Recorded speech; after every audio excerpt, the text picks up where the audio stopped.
Clémence, alors on va parler des Maldives. Alors, pas effectivement ce qu'on a l'habitude peut-être de voir à la télévision, donc ces images de longues plages, de sable fin, et puis ces beaux décors, mais vous allez nous parler donc de ces chrétiens qui sont obligés de vivre dans l'ombre dans ce magnifique pays. Exactement, et lorsque vous parlez d'ombre, eh bien ces chrétiens ne vivent pas leur foi sous l'ombre des cocotiers, mais dans des endroits où ils ne peuvent être vus, dans le secret absolu. Mais avant de commencer cette chronique, laissez-moi vous dessiner quelque chose. Alors...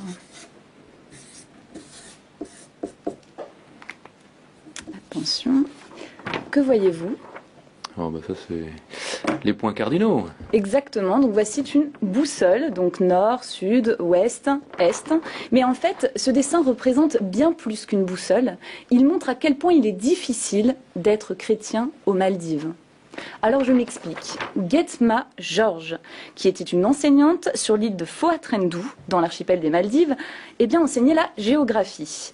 Et puis un jour, elle a voulu donc montrer les points cardinaux à ses élèves, et elle s'est mise à dessiner cette boussole. Mais comme vous pouvez le constater, lorsqu'on dessine cette boussole, nous sommes amenés à dessiner une croix.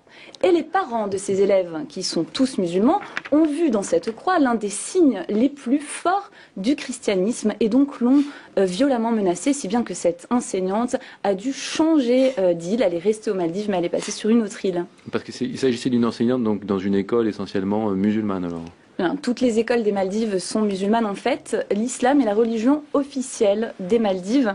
Et d'ailleurs, tous les citoyens doivent obligatoirement être musulmans. Et dans ce pays, il y a une poignée de chrétiens, mais ils vivent leur foi individuellement, en cachette. Alors s'ils sont découverts, qu'est-ce qui se passe dans ce pays ?